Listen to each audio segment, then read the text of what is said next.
ancient cause of the reconquest of Spain. His most determined opponent was Ibn Hud, a former mercenary who claimed to be a descendant of the old emirs of Zaragoza. A gifted commander and courageous warrior, Ibn Hud rallied the Muslims of Al-Andalus and stood in defiance of King Fernando.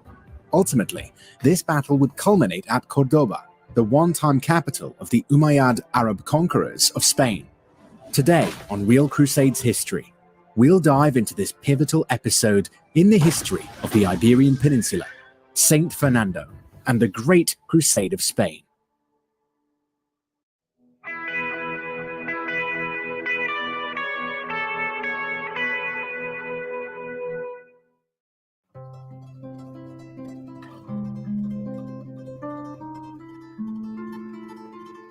Around 1200, a baby boy was born to Alfonso IX, King of Leon, and Berenguela of Castile, daughter of the old warrior king Alfonso VIII of Castile. The baby was named Fernando, and though he was born to two of the most prestigious royal houses in Christian Spain, his future was uncertain. Alfonso VIII of Castile had wed his daughter Berenguela to Alfonso IX of Leon in an attempt to reconcile tensions between their respective kingdoms. But the marriage failed, and Berenguela returned to her father's realm. Alfonso IX bitterly resented his father-in-law Alfonso VIII, who, years earlier, had required the younger Alfonso to recognize himself as overlord before he would endorse Alfonso IX as King of Leon. Alfonso IX now also resented his former queen, Berenguela, for her unwavering support of her father. The King of Leon kept his own son, Fernando, as a virtual hostage at his court. Above all, he wanted to ensure that Fernando would never inherit the throne of Castile.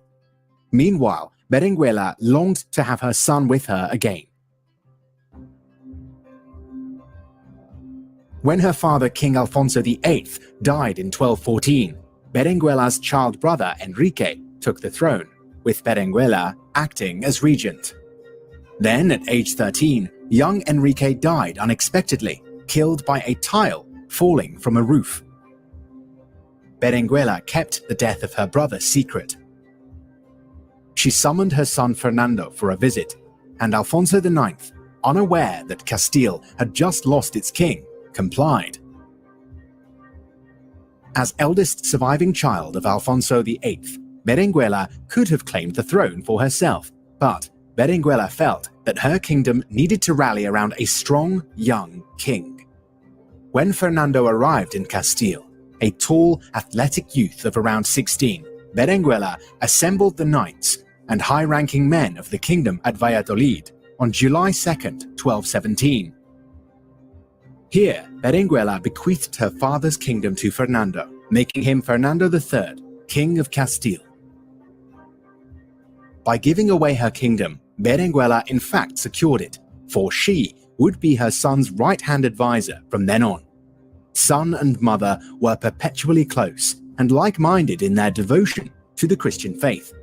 When Alfonso IX realized what his former queen had done, he tried to rally support for an invasion of Castile. But ultimately, Alfonso IX recognized that there was insufficient enthusiasm for such a war and resigned to making peace with Fernando III in 1218. Alfonso IX must have felt that his late father-in-law and former queen had won, and there's little evidence that he felt much pride in his promising son, who now sat on the throne of Castile.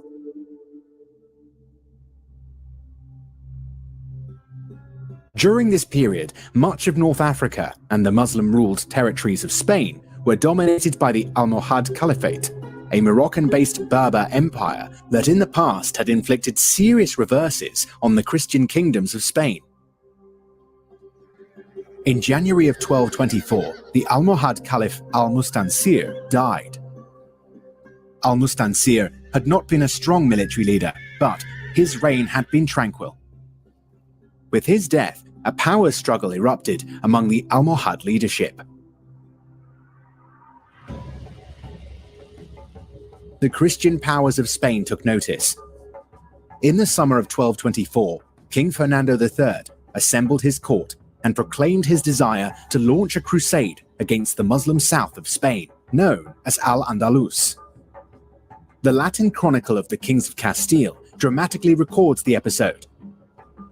The king then commanded all the magnates and his other vassals and the masters of the orders to come to Toledo at the beginning of September, prepared to invade Saracen territory with him. The king himself, like a roaring lion, in fulfillment of his vow, crossed through Extremadura and entered Toledo around the Feast of the Assumption of Blessed Mary.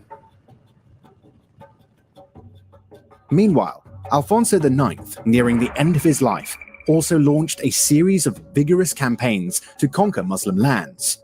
Alfonso IX always seemed torn about the succession of Leon and never fully settled the issue. However, when he did die in 1230, Fernando III and his mother secured control of the Leonese throne. Fernando III became monarch of a newly reunited Leon and Castile. The significance of the reunion of Leon and Castile wasn't lost on anyone in the Iberian Peninsula, whether Muslim or Christian. Fernando III was now the single most powerful ruler on the peninsula, and well positioned to expand his crusading efforts. In 1233, he renewed his vows to subdue Al-Andalus, that is, the Muslim-held regions of Spain, as known by the Muslims themselves in their Arabic tongue. Fernando had already secured a foothold south of the site of his grandfather's victory at the Battle of Las Navas de Tolosa, and the divisions among the Muslims of North Africa and Spain were intensifying. The Almohad Empire had devolved into civil war in North Africa, while in Spain, loyalties were divided.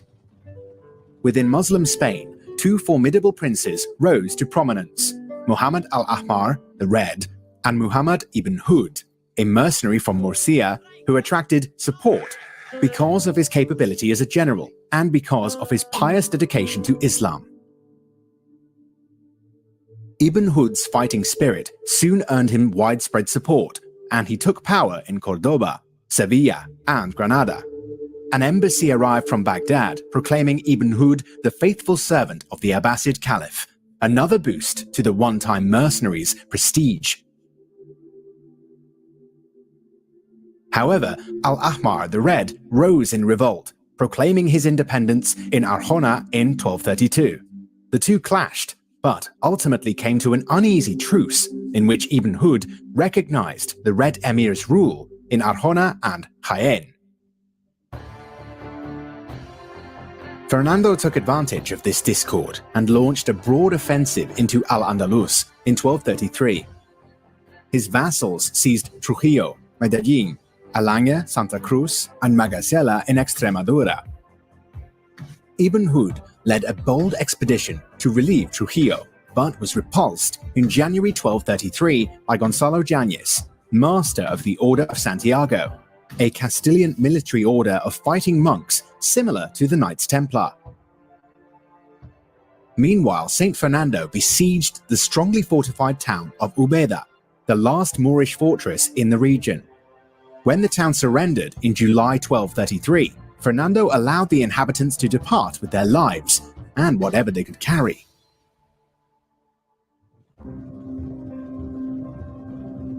Throughout this period, bands of Castilian horsemen often operated independently on the frontier, taking advantage of the deteriorating situation within Muslim lands to launch small raids on towns, castles, and mule trains. One such band was operating outside of Cordoba when they received information that a group of Muslims within the eastern district were plotting to overthrow the troubled city and were willing to accept Christian help. Jumping on this opportunity, the knights entered into conspiracy with this Muslim faction. One night, led by their Moorish guides, the Castilians scaled the city wall, killed the guards they encountered, and secured control of a fortified suburb. By morning, panic spread through the city, and the Muslim population rushed out to dislodge the Christians. Holed up in their suburb, the Christians held out, though barely, as they were facing heavy assaults from the city. Desperately, they sent a message to King Fernando, asking that he come at once to claim Cordoba. It was January 1236, and the roads were virtually impassable with winter weather. Cordoba was filled with committed fighters, and Ibn Hud would surely arrive with a relieving army. Fernando, however, saw the hand of God in these developments. With a small band of horsemen, the king galloped to Zamora, where he made a rousing speech before the citizenry, calling on them to take up the courage of their forefathers and strike for the ancient Moorish capital. He gathered horses and arms at Salamanca, while his mother, Queen Berenguela, organized finances for the expedition. Then, as the chronicler wrote, like an eagle flying on its prey, he marched his forces across unpacified, muddy, flooded country to Cordoba. With him were representatives of all the major noble houses of Leon Castile, whose ancestors had battled through all the long centuries of the Reconquista. Hearing of Fernando's advance, Ibn Hud immediately tried to fire the spirits of his Muslim followers. He assembled a large army composed of some 5,000 horsemen and around 30,000 infantry, and set out to relieve the city. On February 7th, 1236, Fernando arrived at Cordoba with only a small force. To block reinforcements, he occupied the southern side of the river, near the ancient Roman bridge leading to the Ejica road. Here, Fernando encamped with 200 knights. Fernando wanted to get to Cordoba even before his army could be fully assembled, to raise the hopes of the Castilians who held the suburb within the city, and to inspire the spirits of his people. Meanwhile, Ibn Hud advanced as far as Ejica, but here hesitated, concerned about reports of large Castilian contingents on the way to Cordoba.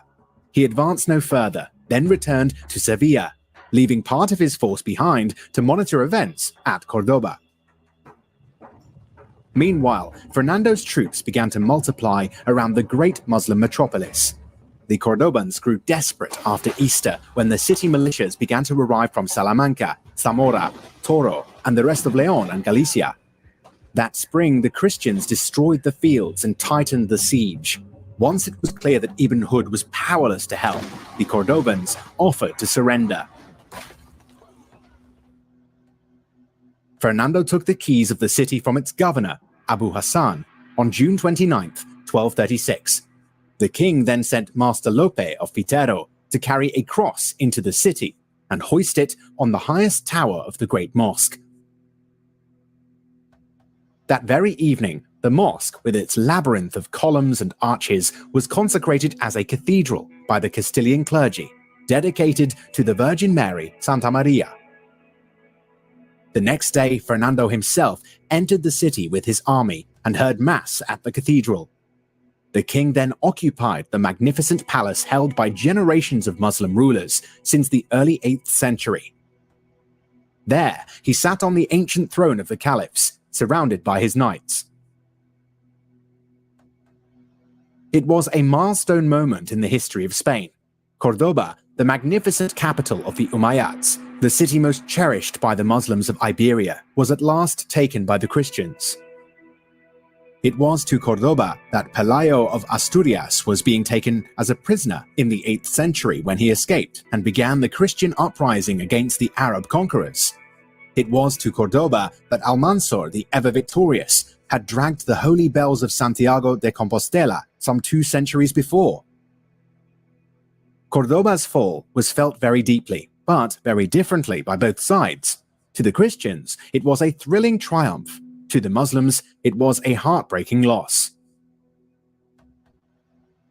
The Muslim chronicler Al-Himyari described Fernando III as a mild man, one with political sense. Fernando allowed the Cordobans to depart the city, taking with them whatever they could carry.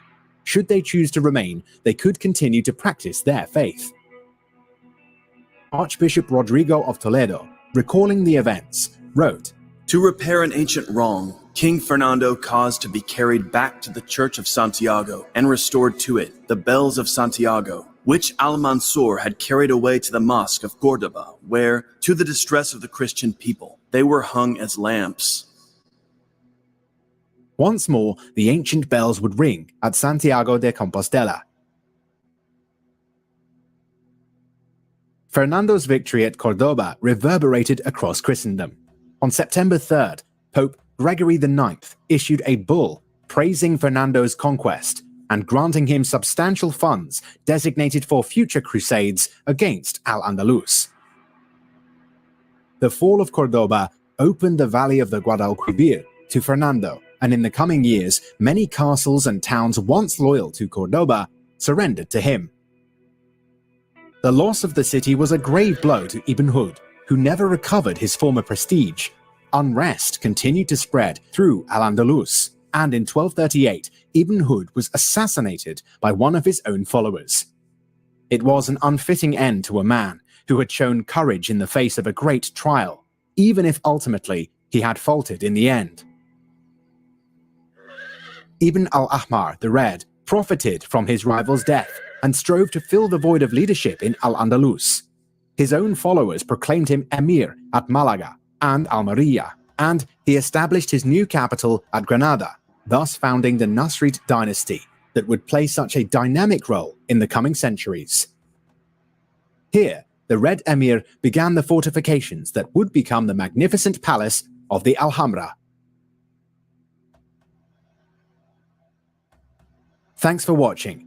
We'll follow the exploits of Fernando III in a future video. Now, check out our documentary about Queen Isabel of Castile and her campaign to take Granada.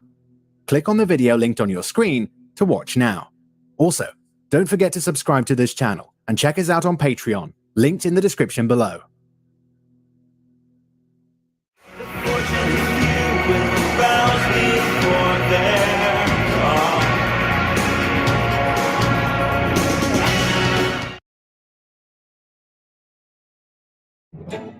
For the Christians, the First Crusade was a spectacular success. The Second Crusade was a spectacular failure. Going to a different video now. Better get out of there. All right. What's going on, everybody? Welcome, welcome. Audio sounding okay for everybody today? Let me know. It's good to be back. I missed streaming on Friday, but here we are again, ready for some more Coffee and the Crusades. Coffee and the Crusades. Here's my coffee. Hope you guys have your coffee. Nice Templar coffee mug. All right.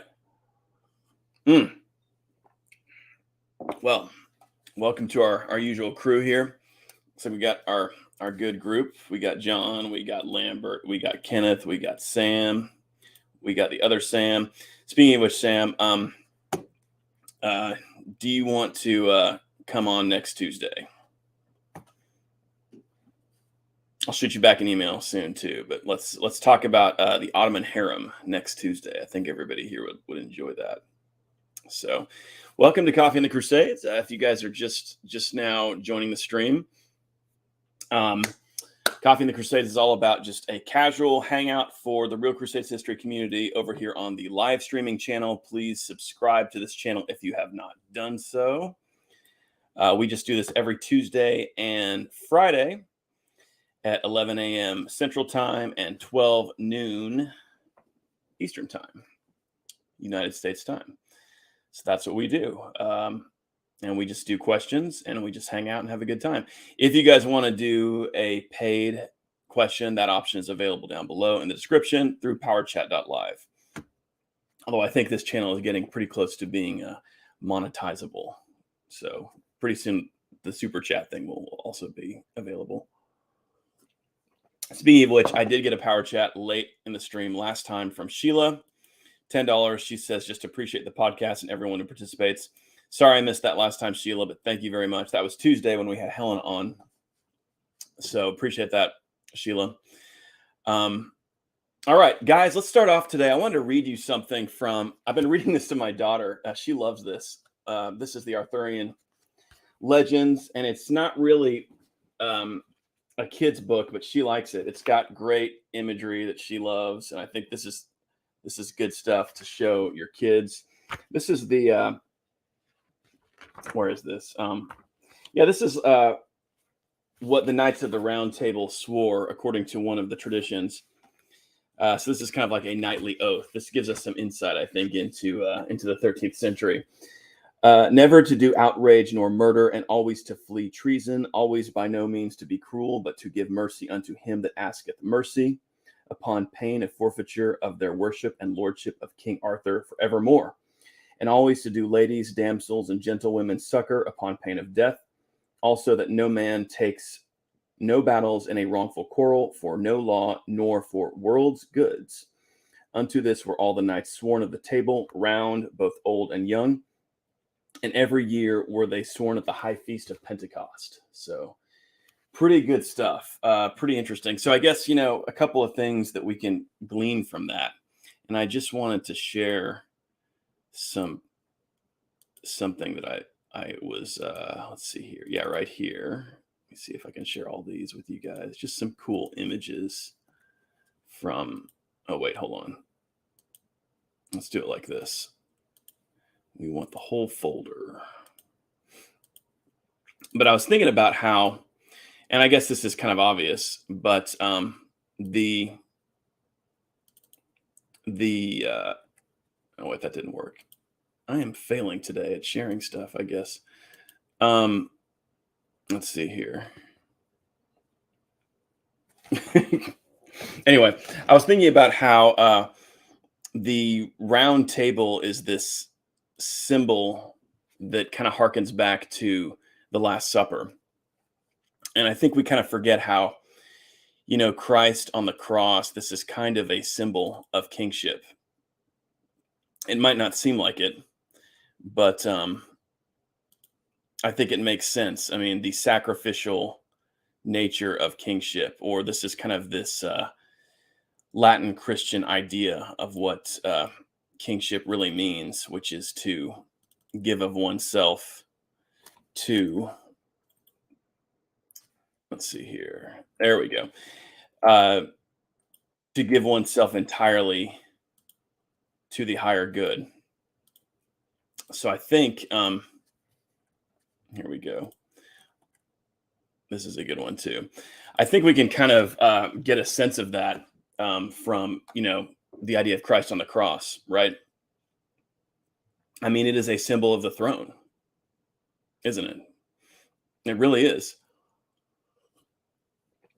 I don't think this is just something we get from the medieval aspect of Christianity, but it kind of is at the depth of why this is such a powerful symbol through the ages. I mean, I remember as a little kid kind of being confused at the idea of, Jesus on the cross. I think a lot of people are. It's like this, it looks like failure. And yet, at the heart of it is this idea of sacrificial kingship. This is kind of what it really means to be a king, or the proper role of the king is to give of oneself entirely to one's people. And from the perspective of Christendom, that would be the people of God, the Christian community. So that's kind of why I wanted to read that little quote from the Arthurian Legends there about what it was to be a Knight of the Round Table. A couple of key things there. Like, first of all, no violence out of just, the pursuit of one's own ends. Like, violence has to be in the service of the higher good. Deference to the weak, protecting the weak.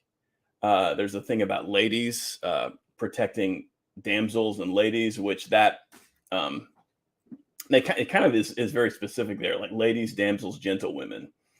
I wonder if that kind of is, from the perspective of the 13th century, if that would have been, noble women that we're thinking of in particular, or does that extend to all women? But anyway, it's something that really does kind of give us some insight into, the High Middle Ages, kind of as the Crusades era kind of came of age in the late 12th into the 13th century, the age of the courtly poetry, southern France, which kind of idealizes this type of bond between a knight and his lady. A lot of our modern ideas about romantic love are rooted in some of this.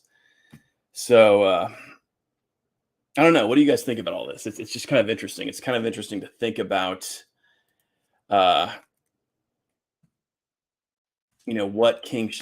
what was the ideal of kingship in the Middle Ages? And I think the reality often fell short of it. Kings could often be self-seeking. They could often be oriented towards, conquest for the sake of conquest. But people had a problem with that. And there was a sense that there was something disordered in that. And I think that's what, we look at somebody like Richard the Lionheart going on the Third Crusade. What was he doing? Why was he doing that? Obviously, there was nothing. You could argue that it was a political move and that it was a popular thing to do.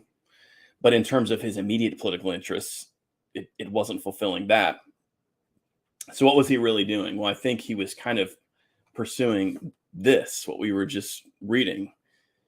What is the ideal for the Christian king? It is to come to the aid of the Christian people. And from the perspective of a Latin Christian in the 1190s, that is the wider Christian community, including the Holy Land, especially if the Christians of the Holy Land are in danger.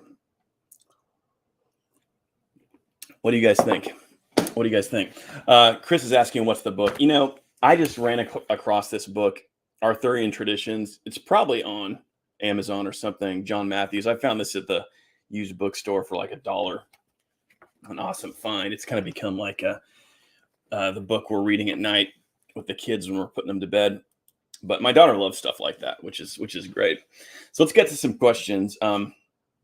Here's one from Sheila. And Sheila, thanks again for your super chat or your power chat last time.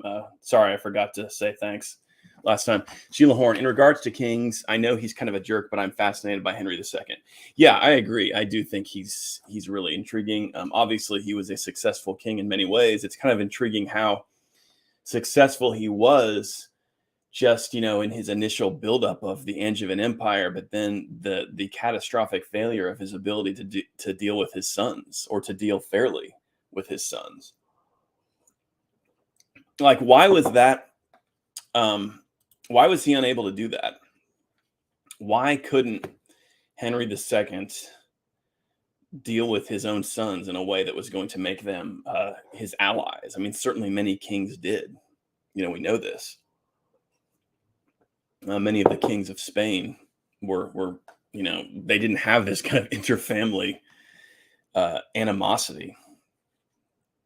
Here's a good one from Zytron. In the Old Testament, the way the lamb was sacrificed for the forgiveness of sins has a lot of similarities to how Christ was killed on the cross. That is why he is called the lion and the lamb. Yes, I think that's a good point, Zytron. Going back to the Old Testament, and there are ideas there that are, important when thinking about the crucifixion. But it is interesting, like, what a powerful symbol that became. Obviously, that image of Christ on the cross resonated so deeply that it became the religion of the world, or the Mediterranean world. So, and again, it's kind of one of those things that at first glance, like when you're a little kid and you first encounter it, it seems very confusing. What are you saying? That the center of our religion is being killed on a cross, in what seems like this ultimate moment of failure. And yet it's this combination of, kingship and sacrifice. Because, clearly the crucifixion is filled with images of kingship. The crown of thorns, the reed or whatever that was put in Christ's hand by the jailers. And also, I think it's interesting that Christ was the victim of a sham legal system. I think this tells us something, too, about human power. Again, there's so much there. But Christ, God chooses to come to the world as a man falsely accused by a sham legal system, the process of which is a fraud, and which is just oriented towards the self-seeking of the supposed officials. So at the same time, we're kind of getting this image of Christ as the ideal king, the sacrificial king who's sacrificing himself for his people, and yet he's the victim of fraudulent power. I think there's a lot to be said there. I think that possibly what the message there is that those who abuse power, those who are placed in positions of governance or power, and then they abuse it, they don't seek justice. I think that, the message there is that that is a very high sort of evil that may be the worst type of evil, a type of evil that's perhaps even unforgivable. Very intriguing. It's very interesting to think about the sham legal process that Christ was subjected to. What was the message there? Why? And that paralleling the ideal of kingship, the what power is supposed to look like. Anyway, it's just, clearly there was just something so deeply resonant there that it became so easily the language of this religion that became the religion of the West. So let's look at comment here from Sam. Christ has risen from the dead by death trampling down death, and to those in the tombs he has granted life. Orthodox Easter hymn. Yeah, and I think the Eastern Church has this whole its own rich tradition of how it looks at this issue, which is distinct from the West, but still very, very beautiful and a lot there to unpack. Just even like the title in the East for Christ's mother, the Theotokos, like the bearer of God, I think is what that basically means. It's kind of interesting. So here we go from Sam. The temptation of Christ in the desert where the devil tries to offer him worldly power is also instructive. Yes, right. And that's the temptation that Christ tries to corrupt him with is the offer for worldly power. Right. Right. God, there's so much to think about in this. But this is the kind of stuff we can talk about here. That we can talk about on this stream, kind of delving deeper into these issues. What is God saying about worldly power with that? I think, obviously Christians have come to view, I think because of that, Sam, Christians have traditionally viewed worldly power as kind of inherently the dominion of evil. It's interesting. And that was something that certainly weighed on medieval Christian rulers. That was always kind of hanging over their heads. Like, look, the reality is, the norm is that worldly power is evil. Are you also that? I think that was kind of always a question being asked. That kind of it was almost like a constantly implied question, this sort of like inherent accusation toward worldly power, and the church was there to do it. That's why it was kind of so scandalous, I think, in the late 13th century when people kind of began to perceive the Pope as just another power player. It was like, okay, because traditionally the popes had been such a vivid voice, kind of like calling the rulers back to the ideal of kingship, when they fell short of it. But anyway, yeah. And I think that's something that's almost kind of good. It's almost kind of, if you have in society a sense that, look, the people in power, they're kind of like walking a tightrope. They should think of themselves as walking a tightrope. If you're not subject to God's laws, then your power is illegitimate. I think that was exactly how medieval people viewed it. And it created a sense in the society that rulers who, this is why the excommunication was so powerful, even if it wasn't backed up by military power.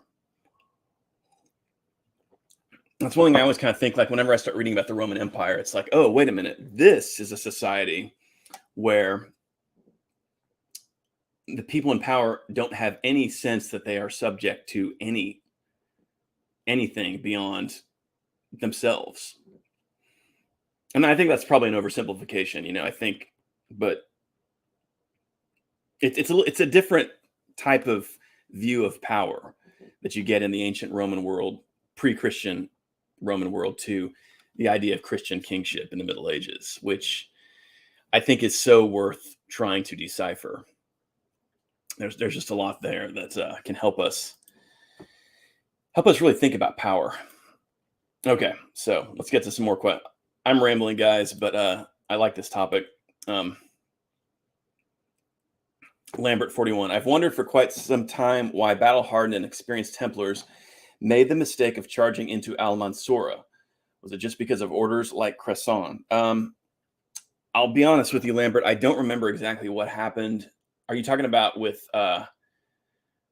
Count Robert, Louis's brother, who was leading? Oh, wait a minute. No, because the Templars were the ones at first who went into Mansoura, weren't they? Yeah, I have to kind of go over that and think about that more in depth. The Seventh Crusade hasn't been, one of my main crusades I've tended to focus on, even though I have, studied it a fair amount. But, it is true that, yeah, the Templars, there's a lot of instances in history where the Templars do things that you kind of think, okay, that was kind of crazy, but that was one of the things that made them so tough. I mean, they were often willing to put themselves at risk. I mean, and a lot of times they came out on top because of it, and a lot of times they didn't. But they would certainly take a lot of guys with them when they did. Chris, it's strange that Islam rejects the crucifixion of Jesus. Well, yeah, I think you have to kind of think about how differently Islam perceives God. In Islam, God is kind of untouchable.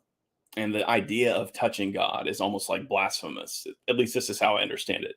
Guys, correct me if you think I'm wrong about this. But the idea is that human beings are so beneath God, and God is so beyond them, that any attempt to bridge that is kind of an affront to God's majesty or the proper order. That's why you read medieval Muslims would talk about things like the virgin birth, or the birth of Christ. The idea that God would be born from a woman. They always focus on the idea of God emerging from a woman's body, how vulgar that was from their perspective, and how that would be such a degradation that it's just impossible that could be something that would happen. Whereas from the Christian perspective, it's about love. God loves human beings like they are his children, essentially, is the idea. And he shares in their nature as a way of demonstrating that. So it's just very different conceptions of God. I think, this is a Western idea of the divine that probably runs pretty deep, as opposed to the more Eastern, the desert view of God as this distance. It's almost like kind of reflected in the environment that the Arabs came from. The desert is this stark place where you've got the heavens and you've got the earth, and it's very a clear dividing line. Whereas kind of in the West, the heavenly kind of can touch the earth at times and interacts with it. I mean, even in the ancient, even in when we look at like the Greeks and their ideas of the divine, I mean, Zeus would come down and mingle with human beings. Of course, with Christianity, you've got something. It's very distinct, because the idea that God engages in this sacrificial love for humanity is something we don't see with the ancient Greeks. Okay. Let's see here. 1001. Johnny, sorry if this is old territory. With the passing of Elizabeth II, I have heard some UK YouTubers talk about her in modern English idea of monarchy. Some looked at King Arthur to compare the old ideas and new. Exactly. Yeah. No, I think that's very relevant to what we've been talking about. But yeah, guys, send in any questions you want. We don't just have to stick with my particular whatever's floating around in my head on that particular day. Okay. Oh, and also, just in case anybody, it's always somebody's first stream, or it can be. Please don't forget to check out knightsofthecross.com. Let's see here. I'm going to jump over to the website just to make sure everybody has gotten a chance to see it. knightsofthecross.com, where we're still working on the upcoming release of our pilot episode, which will be soon. And anybody who wants to contribute can certainly do so there. knightsofthecross.com, our TV show about the Crusades. Okay. Sheila, I think, let's see. Yes, good point there, Sheila. Sam S. Yeah, Sam, it'd be interesting to hear some of your thoughts on this, because I think you probably understand Islamic views of God pretty deeply. He begets not, nor was he begotten. Right. This is a key thing, as I understand it, in Islamic ideas of God. Like this very idea of God, being brought forth as a child. I mean, when you think about it, it is a kind of, when you grow up a Christian, it just seems like, the way things are, but it is kind of a dramatic thing to imagine God sharing in human nature. And why is he doing this? Well, because of his love, like a father's love for his children. That's pretty dramatic. As far as I understand it, in Islam, you don't have this idea that God, has this fatherly love for humanity. I could be wrong about that. Sam, you can correct me if I'm wrong about that. But that's my understanding, is like, they talk about Allah is compassionate and he's merciful.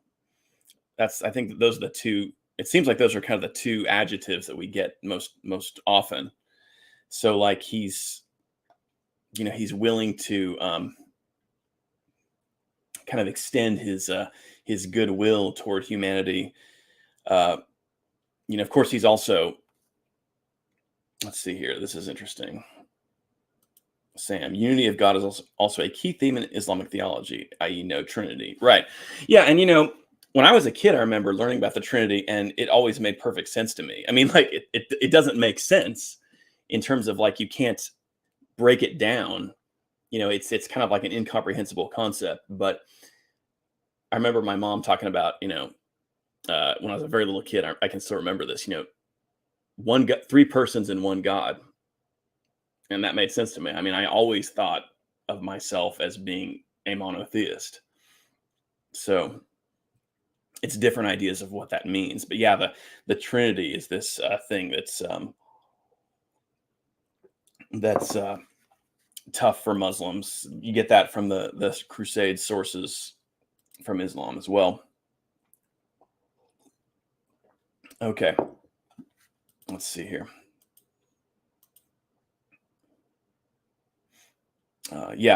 Penman. Lambert here says, Penman has the Plantagenet trilogy, a Lionheart series, and Land Beyond the Sea about the life of Baldwin IV. I enjoy them all. Her research is excellent and the stories are solid. Yeah. Sharon Penman, right? Yeah, I read her book about King Richard, and it's awesome. It's the best fictional account of his life that I've read so far, just because it sticks so close to the truth, to the history. So Sharon K. Penman. If you guys are looking for so many of the novels that deal with the Third Crusade are just not good at all. Wow, it's already 11:30. I can't believe we're this far into it. For anybody who's just now joining, this is Ask Me Anything About the Crusades or Coffee in the Crusades. We do this every Tuesday and Friday, just a little Q&A hangout session for the Real Crusades history community. Please do subscribe to this channel if you have not done so. This is the Real Crusades History live streaming channel, the home of all of our live streams. And this particular stream happens every Tuesday and Friday, 11 a.m. Central Time, 12 noon Eastern Time. So let's jump back here. I know that Lambert had a question about the Fifth Crusade. Didn't you, Lambert? Let's see here. What was your question, Lambert? We'll do a couple of questions here. Oh yeah, Lambert's pointing out Sharon K. Penman passed away recently. Yeah, I remember hearing about that. I think wasn't her book about Baldwin the Fourth her last book? I believe it may have been. So I'm glad she was able to write that before she passed. And let's see, Gory Gremlin wants to know, do you know anything about court entertainments in the Crusader states? Yeah, I mean, it would have been similar to the types of entertainments that were popular at the time. I mean, the reading of poetry, the reading of histories. I know we know specifically, we hear about some of the kings of Jerusalem enjoyed having history read. And that's something we got to remember, too, is that reading was such a communal activity in the Middle Ages. I mean, this was something, books weren't really written for people to sit alone and read them like in their bedroom or their study or something like that. I mean, I think people did, scholars would read them somewhat in that way, but there was really a sense that a book was something that was meant to be read aloud. Oh, John wants to know, what about my Fifth Crusade question? Yeah, what is your Fifth Crusade question, John? I'm sorry that I missed that. Yeah, other entertainments would have been things like troubadour music, the playing of music, different types of performers. But I think that the thing we hear the most often about is the reading of literature out loud. I think this seems to have been, one of the choice things, especially for, courts that were as serious as the courts of the Kingdom of Jerusalem. A lot of the kings of in fact, pretty much all of the kings of Jerusalem, up until Guy of Lusignan, were just very serious men who were interested in history, interested in religion. So yeah, let's see here. Hey, Lawrence, welcome from California. Diogo, thoughts on Goldie and Pice? I'm a big fan. He's pretty fascinating. Gory Gremlin, did the Crusaders pick up Saracen entertainments? Most likely they did. We know that I think it's Ibn al-Athir who talks about when he's Ibn al-Athir when he's talking about the negotiations between Ala-Adil and Richard the Lionheart. Ala-Adil was Saladin's brother, who was also like his main general. And these two talked quite a bit during the Third Crusade, King Richard and Saladin's brother. In fact, it's kind of a famous friendship they almost had. I mean, we could almost describe it as a friendship. I mean, that might be a stretch, but there's definitely a historical tradition that they kind of developed a friendship of some sort. But one of the things that Ibn al-Athir tells us is that King Richard expressed interest in Islamic music, and King Richard was a musician himself, so we can imagine that, he would have been interested in different types of music. He asked Ala-Adil about it, and Ala-Adil had a Muslim harpist, a Muslim woman who was a musician and a singer, come and play some Muslim music for King Richard. And Ibn al-Athir tells us that the king enjoyed it. So interesting, this kind of, that level of interaction amid the war. I mean, that was happening at the same time that the fighting was happening. So, that human element, men like King Richard and Ala-Adil could sit down and talk to each other as they tried to work this thing out, and they would share aspects of their culture while they're fighting each other. So, the Middle Ages were not a time of just barbarism. That's very false. This was a time when, even in war, men could deal with each other in a rational way. And certainly that's what we see during the Third Crusade. King Richard was a highly cultured man, and, Saladin and his brother were as well. So John had a question about the Fifth Crusade. He says it's higher up here. Here it is. Why did the Fifth Crusade fail? Just to put it kind of simply, mainly because of a lack of cohesive leadership. It was essentially run by this cardinal named Pelagius, who wasn't a particularly competent military commander. A lot of the leaders came and went throughout the Fifth Crusade as well. Things kind of broke down. I mean, it's very similar to the way things progressed with King Louis's crusade, the Seventh Crusade. Things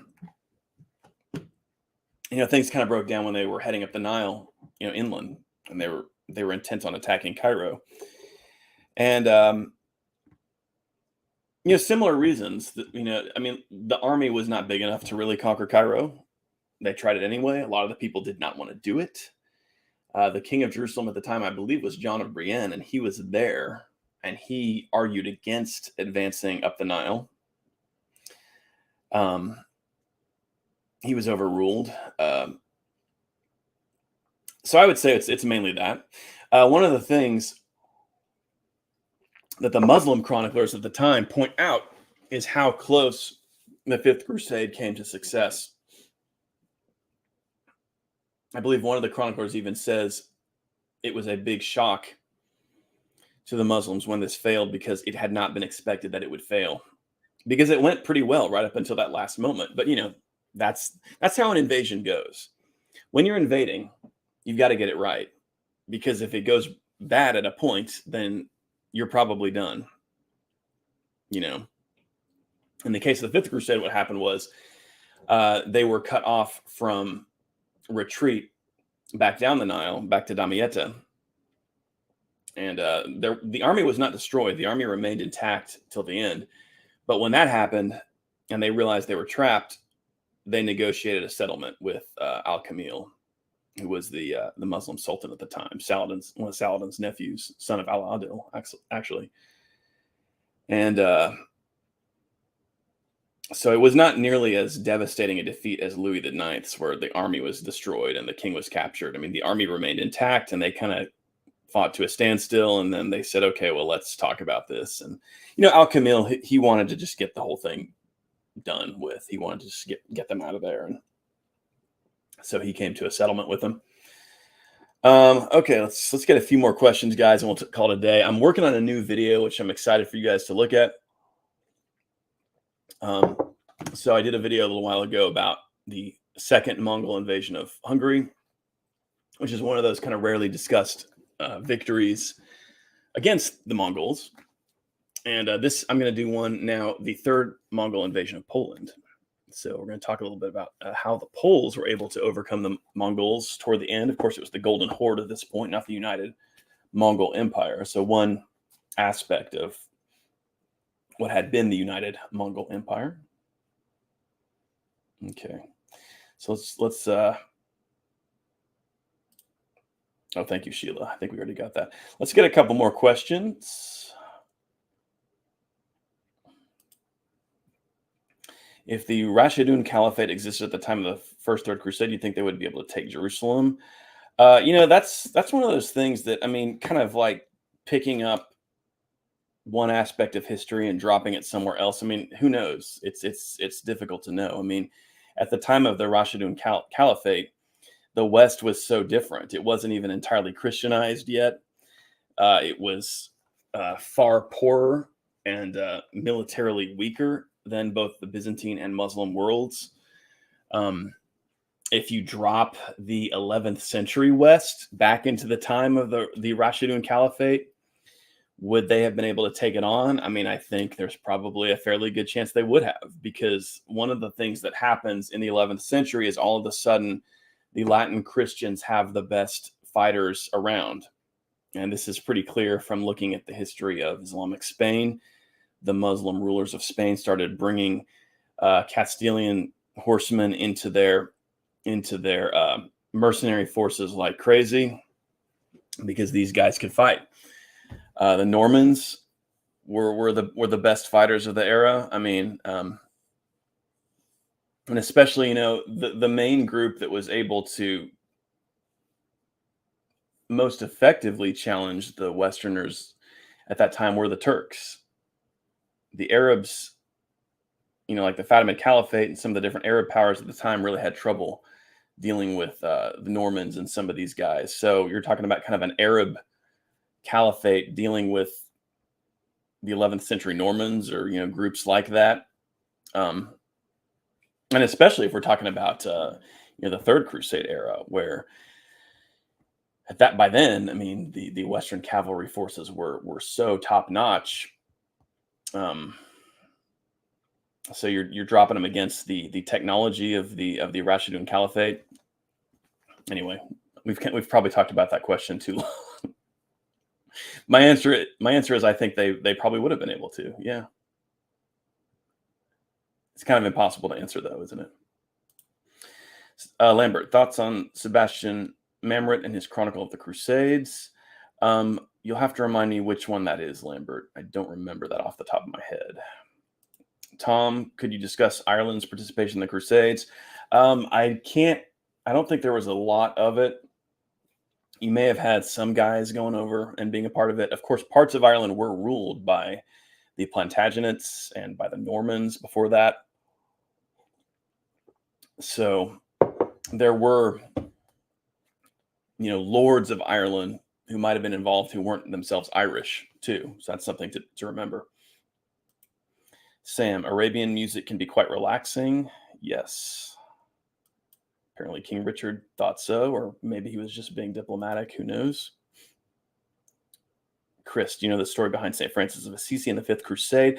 Yeah, I kind of have a vague familiarity with it. And as far as I know, the details about it are kind of vague. There's not really a lot we know about it. We know that what happened was St. Francis crossed over to the Muslim lines. He was not killed when he did this. The guards allowed him to go talk to Al-Kamil. In fact, apparently, at least that's what some of the sources would lead us to believe. And, they discussed religion a bit. Not too much came of it, though, apparently.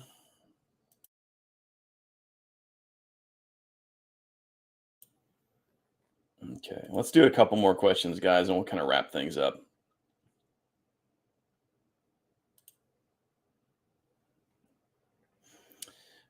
Alexander, have you ever played Crusader Kings 2? I haven't messed around with that one. My thing with video games is I use them to create footage for my videos. So I tend to just get to where I'm good enough just to do that. So I'm usually thinking more about, does this look cool? Does this scene look cool? Can I make them do this? This will look interesting if I do that. Let's get, this in the background. And so I'm not, I feel like I learn things to manipulate imagery to get what I want, like in terms of the images. I've never just like sat down and played one of these games just for fun. But I do really enjoy like the graphics and the one that I usually use is Attila Total War with the Medieval Kingdoms mod or with the Age of Charlemagne campaign. Those are really good for different medieval themes. And I've also kind of dabbled a little bit with, I think it's Rome Total War with the medieval mod on top of it. That one looks pretty good. And one of them I think I need to look at is Mount and Blade. I've heard that they have some good medieval stuff. You guys can let me know. All right. Well, we'll kind of look at a couple more of these questions, guys, and we'll sign off for now. Sam, have you read anything in depth about those Castilian mercenaries in Muslim service? It sounds very interesting. Yeah, I mean, they were just all over the place. By the time we get to the 11th century, just the different Muslim rulers of Spain were just bringing in, not just Castilians, but just any of these Latin Christian guys from Castile, Leon, Navarre, these places. El Cid was one of them. El Cid, when he was exiled by the King of Castile, served for a time as mercenary captain for the Emir of Zaragoza. They were just highly valued. In fact, at one point during the fall of the Cordoban Caliphate, Cordoba was sacked.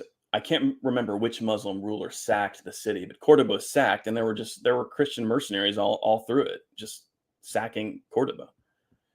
It's kind of amazing. I mean,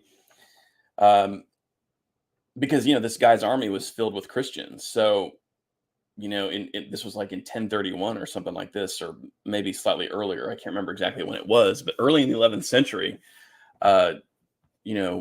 during a civil conflict between some of the Muslim rulers of Spain, Cordoba was sacked, and Christian mercenaries were just all through the city, just sacking it as part of this army. I mean, it's such a change from what had previously been this very powerful Muslim state on the Iberian Peninsula. And this is within like probably 50 years of the height of its power. And then, guys who 50 years earlier could have never gotten close to Cordoba were suddenly in a Muslim army as mercenaries, sacking the capital city of one of the most magnificent Muslim states of the period. You know, history is interesting. Okay, a couple more questions, and we'll have to wrap up for now. But we'll be back on Friday. Okay. Let's see here.